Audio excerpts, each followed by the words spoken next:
Maybe I'm biased, maybe I'm not. It's hard to say. I'll let you decide. We took on a new initiative this year and have been focusing on creating transdisciplinary units. Everything is and should be connected. However, it started feeling like our focus was on the integration of science and social studies into our project-based units only. We've been so focused on this task that during the course of this year, I've consistently felt that language arts was time and time again being pushed to the wayside. I wanted to be the voice for the voiceless language arts. I wanted my final COETAIL project to be one where literacy was front and center. It doesn't need to be said, but I'll say it anyway.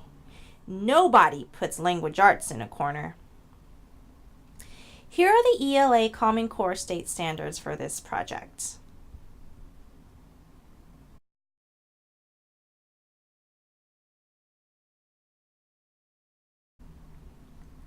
And here are the ISTE standards for students. For years, I've searched for different ways on how I can assess student understanding of text. Aside from literature circles where students each take on a role to discuss the book, or bringing in a covered cereal box covered with information about the book they read. How can I make this great, rich experience of talking about text more interactive and meaningful for the reader? Then, I remembered something. The tool that I used to create this task is called Google Tour Builder. I initially got the idea from my husband.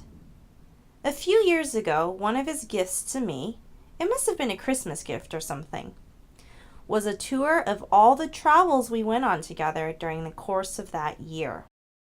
The interactive component of Tour Builder is what I wanted my students to be able to do, interact with their reading, as well as to be able to share their reading with others in an engaging manner. After all, isn't that what reading is all about? Tour Builder quickly became an engaging way for students to show what they know about narrative elements, as well as comprehension strategies we've studied this year. Students were required to use their iPads to create their scenes, as well as the MacBooks we have in class to put their tours together. I pitched the idea to my teaching partner and fellow co-tailer, and she quickly created a sample tour using the book The Relatives Came that we used as a mentor text from a previous unit of study. We created guidelines and parameters to help students remain focused on their main objective, and the students did the rest. Students could either summarize their story while bringing one or a few scenes to life digitally, or they could create an extension of the story with new scenes based on the original scenes from the author with a new ending. We created these guidelines in Google Docs and then shared the link through Schoology, our school's learning management system, so students could access the information. We listed different apps they could use, and students even came to me to ask if they could use others not on the list. I gave each reading group a different picture book as close to that group's reading level as possible. I met with each group with their respective book. We discussed all of the narrative elements, and I facilitated each group's discussion on what they wanted to do next. Then, students met in their groups without me and started brainstorming new scenes. Some groups decided to reread the story, while others jumped right into the project. Well, South America kind of has some Mexican culture. But this might be a word in Spanish. Yeah, but then wait, can you read this for both in French? The students loved this project. I have never seen them so engaged in their reading. They were intently and purposefully talking about the setting, characters, and what events they wanted to create for their extensions. They quickly got to work sketching new scenes and how they wanted these scenes to go. Many of the books that the students read were driven by the setting. We had books where the settings were in Benin, Africa, Mexico, and a made-up place called Chew and Swallow. Many of the readers had to make inferences and use the clues from the story to help them determine the setting. So, if the Chew and Swallow people are right here, then it's not like they're gonna just travel right here. Why can't they just travel right here, Michelle? Like right here. Like that's across the ocean. Okay, let's try dropping our person there and see what it's like. Looks like a beach. People. Maybe, okay, we should send them somewhere in the United States of America. Like near the beach, maybe? What is this? Okay, we don't need to send them here. Which one do you think the most reasonable thing is for them to land in, Michelle? They're right here. Yeah, basically, they're right there. Okay. They go straight. So over here somewhere? Yeah, right there. Lona Aris. Can you see what it's like in there? Oh, I see the person.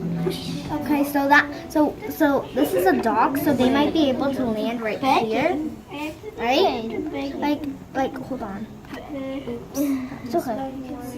Okay, so that can be the dock. Yeah, so when the people can come up here and then people might be like, and then they might come in and then up here. Let's find an empty space because they built houses out of toast.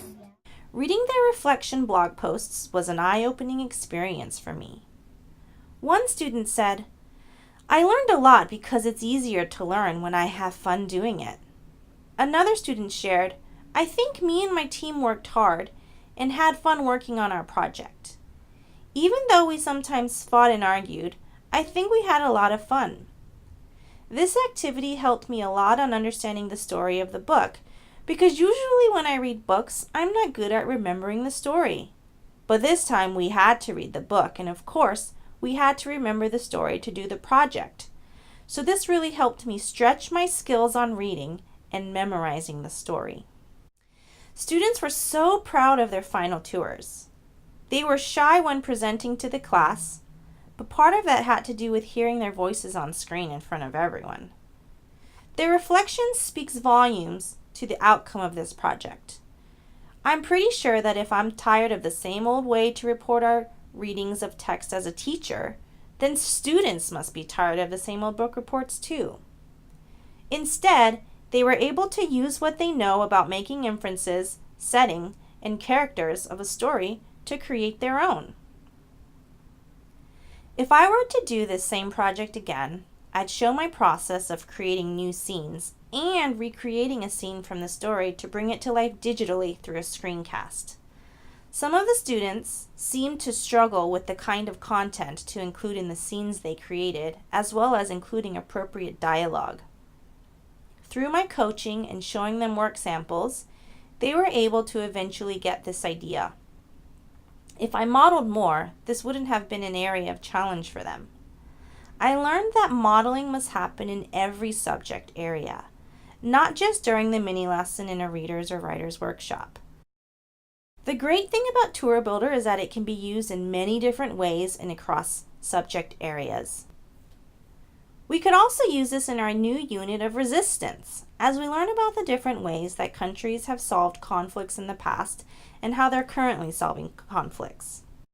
Because Tour Builder isn't a program like Google Docs, where multiple people can work on it at a time. Tour Builder has to be created under one person's account, and everyone else must share their information with that person in order to have pictures and videos shared in the tour. My greatest learning in this course is that when students are given an open-ended task where they are responsible for creating, the possibilities are endless. There's something about the process of creating that students are actively engaged in what they're doing. This project met the definition of redefinition because it required students to work together in groups to create new information based on what they already knew.